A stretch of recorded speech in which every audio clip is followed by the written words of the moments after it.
di ibadah Midweek. Di ibadah kali ini kita akan seru-seruan memuji Tuhan dan menyembah Tuhan. Sebelumnya mari kita berdoa terlebih dahulu. Tuhan, terima kasih Tuhan atas penyertaan-Mu hari ini. Kau sudah mengumpulkan kami di sini untuk memuji dan menyembah nama Tuhan. Tuhan, Kau yang sertai ibadah kali ini dari awal hingga akhir Tuhan. Kau yang berkati kami Tuhan. Setiap hari kami tahu bahwa Engkau adalah Allah yang baik Tuhan. Terima kasih Tuhan.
Dadah.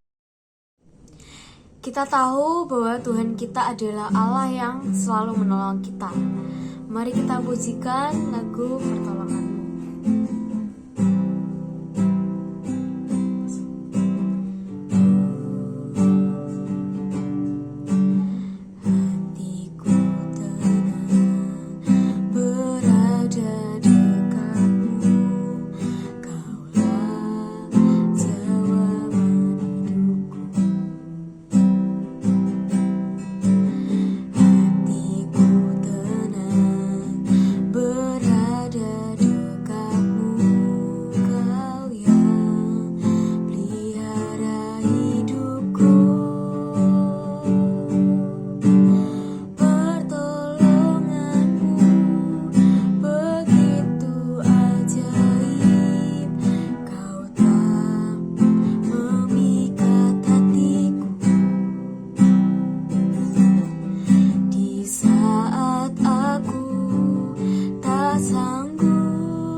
sahabat Midweek, kebenaran firman Tuhan pada malam hari ini adalah tentang berani mencoba.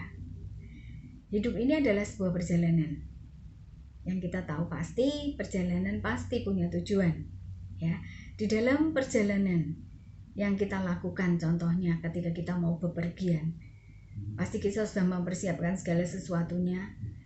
Dan ketika dalam perjalanan pun kita akan hadapi adanya tantangan, adanya rintangan yang seringkali memperlambat, menghentikan, atau membuat kita putar balik. Ya, malam hari ini kita mau belajar bersama bagaimana menjadi orang-orang yang berani mencoba dan tidak pernah takut akan kegagalan. Ya, sebuah kisah di Alkitab tentang Yusuf mengisahkan bahwa Yusuf adalah anak yang paling disayang, ya, menjadi anak-anak kesayangan dari ayahnya, dan itu menimbulkan iri dan benci, ya. Saudara-saudaranya, kakak-kakaknya membenci dia karena diperlakukan tidak adil, karena Yusuf menjadi anak emas dari ayahnya. Dan puncak dari kejadian itu adalah ketika Yusuf mendapat mimpi, dan ini yang kita mau belajar bersama. Yusuf tetap berani menceritakan mimpinya. Ya, bisa jadi Yusuf tidak berani menceritakan mimpinya, disimpan aja gitu ya. Tapi Yusuf menceritakan mimpinya. Mungkin banyak dipertimbangkan dulu, ya, dipertimbangkan cerita ndak ya. Tapi Yusuf berani mencoba dan dia menceritakan mimpinya. Dan dampak dari mimpi itu adalah dia dijual, ya. Kebencian semakin timbul di dalam hati kakak-kakaknya, dan sampai ujungnya adalah dia dijual sebagai budak. Dan tidak berhenti sampai di situ saja, ketika pada akhirnya kita tahu semua ceritanya, bahwa 22 tahun kemudian Yusuf menjadi orang kepercayaan, ya, menjadi perdana menteri dari Firaun. Luar biasa, saudara. Dan saat itu dia ketemu lagi dengan kakak-kakaknya. Dan kita mau lihat, Yusuf adalah orang yang berani mencoba ketika dia mendapat sesuatu, ya, dia mendapat mimpi. Dan dia juga tahu konsekuensinya dari mimpi itu. Tapi dia tetap lakukan, ya. Dan kita lihat bersama di Kejadian 45 ayatnya yang kelima dikatakan, tetapi sekarang janganlah bersusah hati dan janganlah menyesali diri, karena kamu menjual aku ke sini, sebab untuk memelihara kehidupanlah Allah menyuruh aku mendahului kamu. Saudaraku, Yusuf mengambil konsekuensi dari dia bercerita tentang mimpinya, dan bukan perkara yang mudah, ya. Dan akhirnya dia mengalami berbagai hal. Mungkin saat itu dia banyak bertanya, ya, mungkin juga dia protes, ya. Tapi Yusuf mungkin banyak pertanyaan di dalam hatinya, mengapa ini terjadi padaku? Mengapa kakakku yang seharusnya melindungi aku menjahati aku? Banyak pertanyaan di hidupnya. Tapi satu hal yang Alkitab ceritakan adalah Yusuf tidak berhenti, ya. Yusuf tidak menyerah. Kalau Yusuf menyerah, tidak ada ceritanya di dalam firman Tuhan, tidak ada ceritanya di dalam Alkitab kita. Tetapi karena Yusuf tidak berhenti, Yusuf tidak menyerah dengan keadaannya, apapun yang terjadi di dalam hidupnya, dia percaya. Dia percaya ada tangan Tuhan yang kuat, ada Allah yang dia sembah, mendengar setiap jeritan hatinya dan bertanggung jawab di dalam hidupnya, ya. Sehingga di ayat 8 dikatakan, Kejadian 45 ayat 8 dikatakan bahwa demikianlah firman Tuhan, jadi bukanlah kamu yang menyuruh aku ke sini, tetapi Allah. Dialah yang telah menempatkan aku sebagai bapa bagi Firaun dan tuan atas seluruh istananya dan sebagai kuasa atas seluruh Mesir. Saudaraku, di sini kita lihat bagaimana Yusuf berani mencoba dan hal-hal yang dihadapi kemudian tidak mudah, tapi dia tidak menyerah. Ya, kita mau lihat bersama di dalam Pengkhotbah 3 ayat yang ke-11. Dikatakan bahwa ia membuat segala sesuatu indah pada waktunya, bahkan ia memberikan kekekalan dalam hati mereka. Tetapi manusia tidak dapat menyelami pekerjaan yang dilakukan Allah dari awal sampai akhir. Ya, dikatakan di sini manusia tidak dapat menyelami pekerjaan yang dilakukan Allah dari awal sampai akhir. Saudaraku, seringkali kita tidak mudah untuk menyelami, apalagi ketika kita di dalam permasalahan kita. Ya, sama seperti Yusuf, mungkin tidak paham, kenapa aku harus mengalami ini, kenapa ini terjadi padaku. Ya, banyak pertanyaan di dalam hidup kita, di dalam hati kita. Hanya satu kata, ya, di Pengkhotbah 3 dikatakan, ia membuat segala sesuatu indah pada waktunya. Kita percaya ada waktu Tuhan. Kita percaya ketika sudah pada waktunya, segala sesuatunya menjadi indah. Sama seperti kisah Yusuf tadi. Ketika masih dalam proses perjalanannya, tidak indah, saudaraku. Tapi menjadi indah ketika prosesnya selesai dilalui. Ya, ketika semuanya mau dilalui, tetap percaya. Ya. Kita lihat bersama bahwa Yusuf mengandalkan Tuhan. Yusuf tetap berpegang pada imannya. Ya, dia tidak menyerah dalam keadaan apapun. Tantangan demi tantangan, satu persatu dia lewati, sambil dia menyatakan bahwa Tuhan menyertai aku. Karena itu dia percaya ada waktu, ya, ada waktu Tuhan menjadikan dia indah, ya. Dan kita lihat bersama, akhirnya dia dipertemukan dengan saudara-saudaranya pun dia tidak sakit hati, tapi dia melihat, dia menyatakan bahwa memang itu rencana Allah di dalam hidupku, di dalam hidupmu, karena untuk mempersiapkan, ya, mempersiapkan bangsa Israel pada waktu itu menghadapi kelaparan yang besar. Ya, saudaraku, di sini kita belajar bersama bahwa ketika kita berani mencoba, ya, dengan segala konsekuensinya, mungkin ada ketakutan yang terselip, tapi ketika kita percaya bahwa ada Tuhan yang menyertaiku, ya, ada Tuhan yang berjalan bersamaku. Bahkan ketika kita tahu, ya, ada firman Tuhan katakan bahwa di Lukas 16 ayat yang 10 dikatakan, barang siapa setia dalam perkara-perkara kecil, dia setia juga dalam perkara-perkara besar. Dan barang siapa tidak benar dalam perkara-perkara kecil, perkara besar. Ya, saudaraku, Tuhan bekerja melalui perkara-perkara kecil. Seringkali manusia melihat bahwa segala perkara besar diselesaikan dengan hal-hal yang besar.